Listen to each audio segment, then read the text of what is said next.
Dear students, इस video में अपन much more most का प्रयोग देखेंगे, जिसमें बच्चे बहुत कंफ्यूज लगे रहते हैं और देखने में इसका प्रयोग बहुत सिंपल लगता है इसका यूज़, लेकिन थोड़ी सी इसमें टिपिकल चीज़ें भी हैं, वो अपन देखते हैं। देखिए, सबसे पहले ये समझते हैं कि मोर और मोस्ट। तो देखिए, ये डिग्री के हिसाब से देखा जाए तो मच, मोर और मोस्ट, माने ये पॉजिटिव डिग्री है। एडजेक्टिव के रूप में भी बात कर रहे हैं, ये एडवर्ब का काम भी करते हैं। ये कंपैरेटिव डिग्री है, सुपरलेटिव है, सब लोग जानते हैं। लेकिन एक चीज और होती है इसमें, मैनी, मोर, मोस्ट। क्लियर? यहां से अपन ने निष्कर्ष यानी कि कंक्लूजन क्या निकाला कि ये मच तो मात्रा बताता है, इसका अर्थ क्या होता है? ज्यादा। मैनी क्या बताता है? प्लूरल, संख्या बताता है। और इसका अर्थ क्या होता है? अनेक या कई। क्लियर? ये डिफरेंस है। यहां पे आके दोनों के लिए एक ही शब्द हो गया है, माने इन दोनों का कंबाइन रूप से क्या अर्थ निकलेगा? मोर का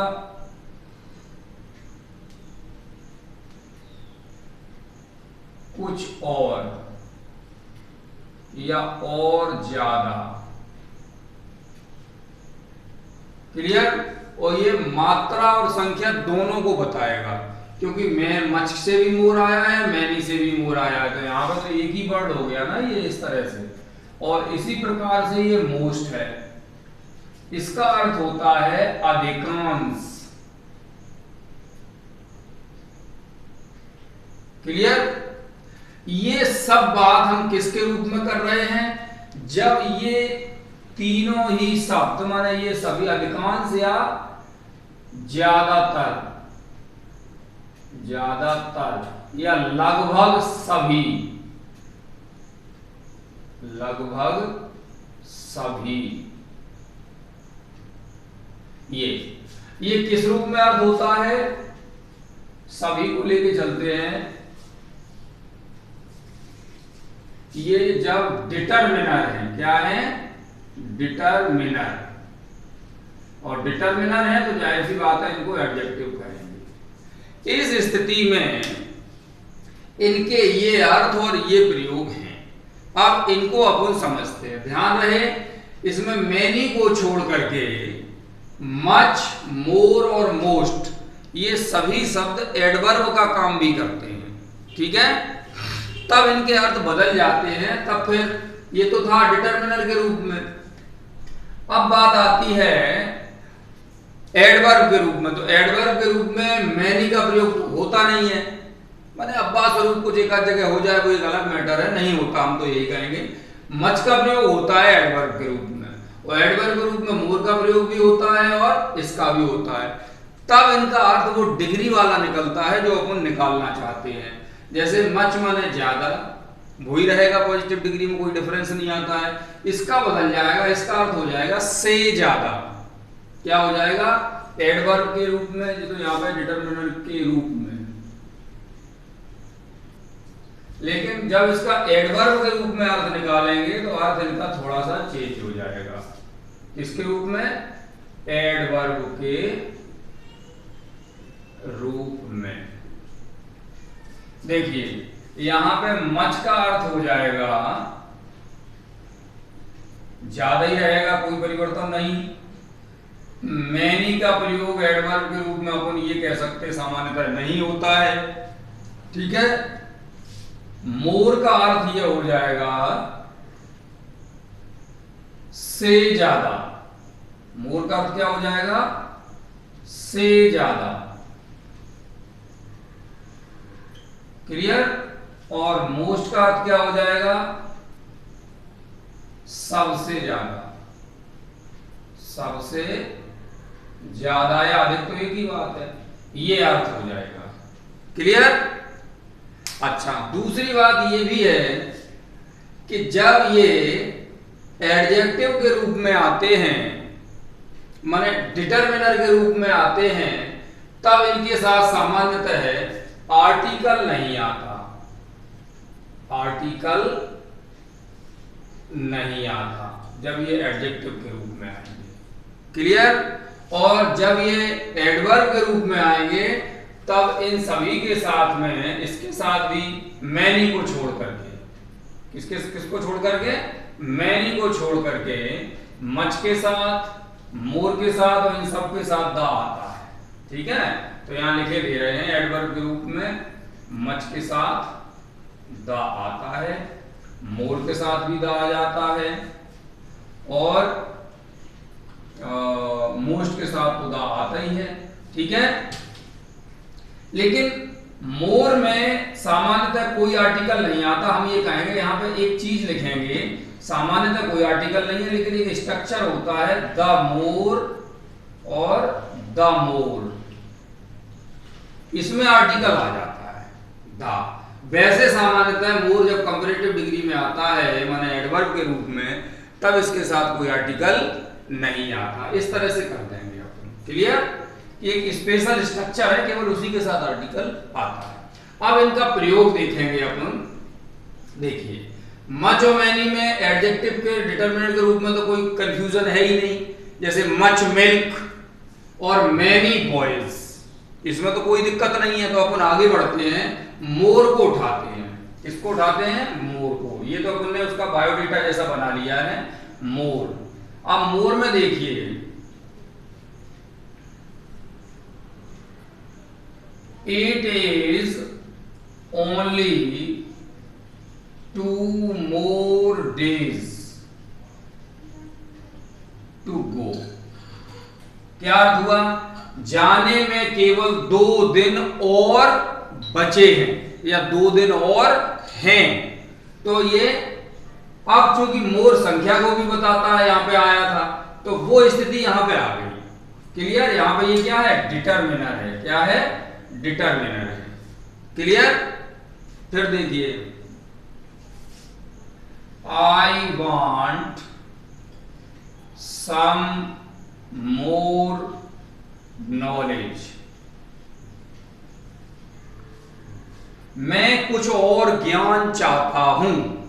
तो यानी कि यहां पे भी ये डिटरमिनर हो गया। यहां पे संख्या यानी नंबर को बता रहा है, यहाँ पे ये मात्रा को बता रहा है, अनकाउंटेबल नाम को वो कर रहा है। ठीक है, तो दोनों ही स्थितियों में ये डिटरमिनर है। यहाँ पे ये मच की कंपैरेटिव डिग्री के रूप में आया है, वो सॉरी यहाँ पे मैनी की कंपैरेटिव डिग्री के रूप में आया है, और यहाँ पे मच की कंपैरेटिव डिग्री के रूप में आया है। Clear?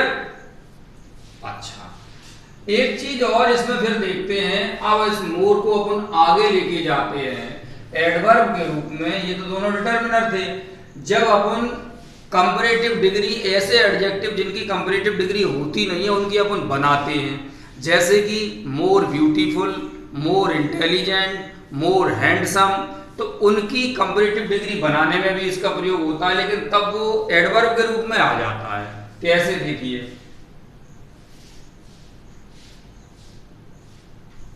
Rose is more beautiful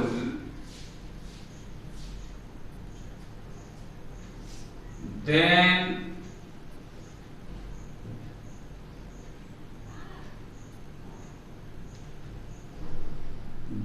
any other flower.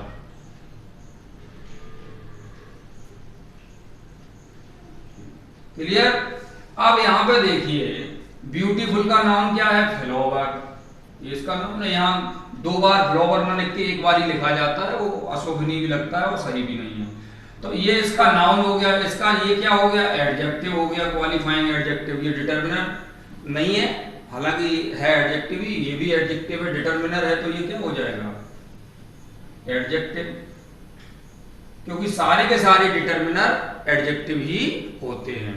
तो अपन देखें, किताबों में इस तरह से नहीं मिलता है। एडजेक्टिव 2 तरह के, एक तो क्वालिफाइंग और एक जो नंबर और संख्या और मात्रा बताएं। तो जो डिटरमिनर, जो एडजेक्टिव संख्या और मात्रा बताते हैं वो डिटरमिनर कहलाते हैं, और जो जो एडजेक्टिव क्वालिफाई करते हैं किसी नाउन को, उनको अपन एडजेक्टिव कहते हैं। इस तरह से थोड़ा सा है उसमें। अब ये मोर किसके लेवल को बढ़ा रहा है? ब्यूटीफुल के लेवल को। तो एडजेक्टिव के लेवल को बढ़ाने वाले, माने एडजेक्टिव को क्वालिफाई करने वाले को क्या कहते हैं? एडवर्ब। कई बार हमने बताया है पिछले वीडियोस में भी कि एडवर्ब जो है नाउन प्रोनाउन को छोड़ करके बकाया जो पार्ट्स ऑफ स्पीच में 6 चीजें बचती हैं, verb, adjective, adverb, preposition, conjunction, interjection, इनको 6 को मॉडिफाई करता है, प्लस पूरे सेंटेंस को भी कभी ये मॉडिफाई क्वालिफाई कर देता है। क्लियर? तो ये चूंकि यहाँ एडजेक्टिव को कर रहा है तो ये क्या हो गया है? एडवर्ब। समझ में आ गई बात? अच्छा, अब अपन देखते हैं इसका मोर का एक यूज और है जो पूरे सेंटेंस को मॉडिफाई करता है, एडवर्ब के रूप में ही है, कि ये 2 चीजों को कंपैरेटिवली, हिंदी में कहें तो तुलनात्मक रूप से, आनुपातिक रूप से, rationally, comparatively and rationally, rationally कहें ज्यादा अच्छा है, या तो इनको बढ़ाता है या उनको कम करता है, लेकिन उसमें एक रेशियो होता है, उसके लिए बताता है, उसके लिए स्ट्रक्चर आता है the more dot dot dot dot the more dot dot dot dot full stop. ये स्ट्रक्चर है इसका। ऐसी स्थिति में, ये मैंने यहां पे भी लिखा है, ऐसी स्थिति में मोर के साथ द का प्रयोग हो जाता है। देखिए कैसे लिखते हैं, the more you study, the more you learn, the more you study, the more you learn, माने जितना ज्यादा आप अध्ययन करोगे उतना ज्यादा आप सीखोगे। ठीक है, जितना ज्यादा आप अध्ययन करते हो उतना ज्यादा आप सीखते हो, प्रोवर्ब जैसी हो गई। अब ये देखिए द मोर है ना, इनमें रेशियो है, जितना ज्यादा अध्ययन करोगे उतना सीखोगे। जैसे आपने 10 चीजों का अध्ययन किया, 10 में से आप 7 सीख गए, फिर आपने 100 चीजों का अध्ययन किया, 100 में से आप 70 सीख गए। तो इस प्रकार से माने रेशियो वही रहता है। तो इस तरह से रेशनली कोई चीज बताने के लिए हम जो है द मोर स्ट्रक्चर का प्रयोग करते हैं। ध्यान रहे, यहां द मोर दिखाई दे भी सकता है और दिखाई नहीं भी दे सकता है। एक और एग्जांपल लेते हैं, the higher you go, the higher you go, the cooler you find, the cooler you find. जितना ऊपर जाओगे उतना ठंडा पाओगे। ये फिजिकल फेनोमेना के रूप में भी कहा गया है कि ऊंचाई बढ़ने के साथ साथ आप जाएंगे तो ऊपर ठंडक मिलती जाएगी। पहाड़ों में इसीलिए ठंडक होती है, मैदानी क्षेत्र में गर्मी रहती है। क्लियर? और उसमें भी ले सकते हैं कि जितने बड़े पद का आदमी मिलेगा उतना ही तुम्हें दिमाग से ठंडा मिलेगा।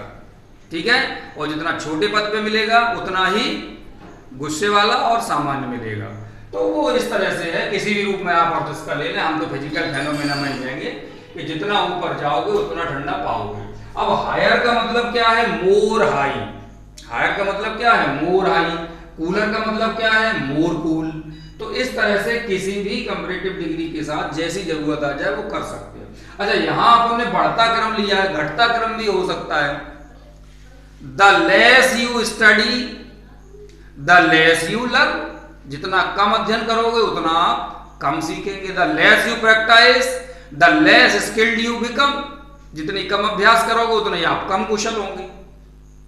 तो ये बढ़ना घटना दोनों ही होते हैं इसमें। क्लियर? तो इस तरह से इसका मोर का ये आपकी समझ में आ गया होगा। ठीक है ना, कि मोर का एडजेक्टिव के रूप में माने ये मात्रा संख्या बताता है, और मोर एडवर्ब के रूप में एडजेक्टिव्स की कंपैरेटिव डिग्री बनाने के काम आता है। इस स्थिति में इसके साथ कोई आर्टिकल नहीं आता, और डिटरमिनर के रूप में होता है तब भी इसके साथ कोई आर्टिकल नहीं आता। केवल एक स्ट्रक्चर है द मोर का। इसको अपन द लेस भी कर सकते हैं। Clear? The more the less भी कर सकते हैं। The more you become careless, जितने ज्यादा आप लापरवाह बनेंगे, the more you become careless the less you learn. जितने ज्यादा आप लापरवाह बनेंगे उतना ही कम आप सीखेंगे। क्लियर? तो इस तरह से इनमें दोनों चीजें रेशनली बढ़ रही हैं, दोनों चीजें रेशनली घट रही हैं, या एक चीज बढ़ रही है उसी रेशियो में दूसरी चीज घट रही है। तो इस तरह से इसका यूज करते हैं द मोर का। क्लियर? तो ये आपका मोर का यहाँ पे संक्षेप में इसका जो है यूज आ गया है, और ये कंपटीशन में आपकी काफी मदद करेगा, और सामान्य अंग्रेजी सीख रहे हो उसमें भी काफी मदद करेगा।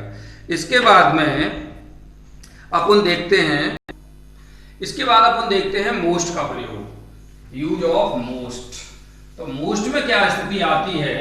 मोस्ट में भी डिटरमिनर के रूप में आर्टिकल नहीं आता है, ठीक है, और जब ये सुपरलेटिव डिग्री बनाता है तो आर्टिकल माने द जरूर लगता है। देखिए किस तरह से। अब मोस्ट का प्रयोग अपन देखते हैं डिटरमिनर या एडजेक्टिव के रूप में, मात्रा या संख्या बताने के रूप में। देखिए, मोस्ट बर्ड्स कैन फ्लाई। ठीक है, क्या अर्थ हुआ? अधिकांश चिड़ियां उड़ सकती हैं, माने लगभग सभी चिड़ियां उड़ सकती हैं। ध्यान रहे, अगर यहाँ ऑल कर दोगे तो गलत हो जाएगा, क्योंकि पेंगुइन हुआ, कीवी हुआ, ये पक्षी उड़ नहीं पाते हैं। ऑस्ट्रिच हुआ, जिसे शुतुरमुर्ग कहते हैं, वो भी नहीं उड़ पाता है ना, फास्ट रनिंग करता है। तो इसलिए, और ज्यादातर पक्षी उड़ लेते हैं, सभी नहीं उड़ पाते। तो ऑल की जगह यहाँ मोस्ट आएगा। मोस्ट माने क्या होता है? अधिकांश, ज्यादातर या लगभग सभी। All most birds can fly. तो यहाँ पे ये नाउन हो गया, और यहाँ पे ये इनकी संख्या बता रहा है, तो ये डिटरमिनर हो गया। और सारे के सारे डिटरमिनर क्या होते हैं? एडजेक्टिव होते हैं। तो ये एडजेक्टिव के रूप में आ गया। इसके साथ में दा का प्रयोग नहीं होता।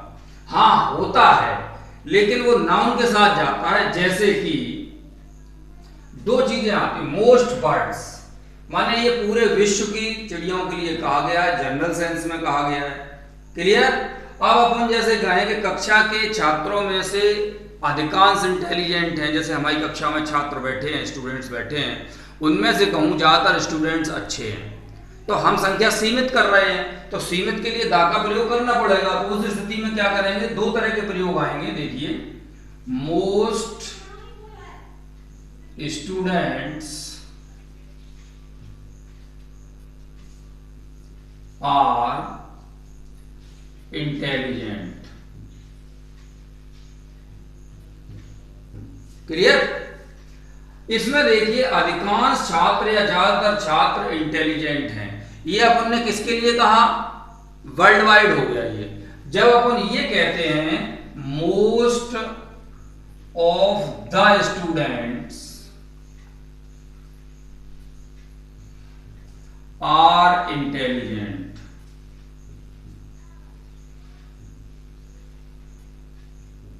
क्लियर?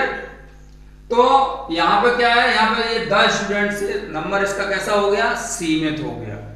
यानी 10 स्टूडेंट्स माने कक्षा के स्टूडेंट्स, हमारे स्कूल के स्टूडेंट्स, इस तरह से सीमित हो गया। उनमें से अधिकांश, छात्रों में से अधिकांश। और यहां पे क्या हो जाएगा? अधिकांश छात्र, माने ये खुला हुआ अर्थ है, और इसमें संख्या दा लगने से सीमित हो गई है। माने इसके साथ में आर्टिकल जो है नाउन के साथ आ जाएगा, मोस्ट के साथ नहीं आएगा, जब तक ये डिटरमिनर का काम करेगा, माने मात्रा या संख्या बताएगा। अब आप देखते हैं, यहां पे भी ये डिटरमिनर है, और यहां पे भी ये डिटरमिनर है। क्लियर? अब अपन देखते हैं मोस्ट का प्रयोग एडवर्ब के रूप में। देखिए किस तरह से, वो सबको पता है बहुत अच्छे से। Rose is the most beautiful flower. ये नाउन हो गया, ये नाउन का एडजेक्टिव हो गया, और ये चूंकि एडजेक्टिव के लेवल को सबसे ज्यादा, यहां पे इसका क्या निकलेगा? सबसे ज्यादा। क्या निकलेगा? सबसे ज्यादा। और ये यहां पे क्या है? एडजेक्टिव को लेवल बढ़ा रहा है, तो ये माने एडवर्ब हो गया। क्लियर? और द क्या है, आर्टिकल है, आर्टिकल है तो डिटर्मिनर है, क्योंकि द किसके लिए आया, ना मोस्ट के लिए आया ना ब्यूटीफुल के लिए। हाँ मोस्ट के साथ आया ये बात सही है, लेकिन आया किसके लिए है, हमेशा ध्यान रखना फिलओवर के लिए। क्लियर, इसलिए ये एडजेक्टिव की श्रेणी में ही जाएगा, क्योंकि ये फिलओवर से यानी नाउन से डायरेक्ट जुड़ा हुआ है। ये बीच में दो शब्द लिखे जरूर है, वो एक अलग मैटर है, तो ये एडवर्ब हो गया। तो इस स्थिति में देखो एडवर्ब में सबसे ज्यादा सुंदर आ गया ना, माने जिस प्रकार से मोर जिन एडजेक्टिव की कंपैरेटिव बनती नहीं उनको बनाने में यूज होता है, तो उन्हीं एडजेक्टिव की सुपरलेटिव भी नहीं बनती है, उनको बनाने में मोस्ट का प्रयोग करते हैं। जैसे more beautiful, most beautiful, more intelligent, intelligent positive, more intelligent, most intelligent. Clear, handsome positive degree, more handsome, most handsome. तो इस तरह से कई शब्द आते हैं, है ना। ब्यूटीफुल में भी है ब्यूटीफुल, मोर ब्यूटीफुल, मोस्ट ब्यूटीफुल, ये इसमें है। जहां तक मैं समझता हूं आइडिया आपको क्लियर कट लगा होगा। Thank you.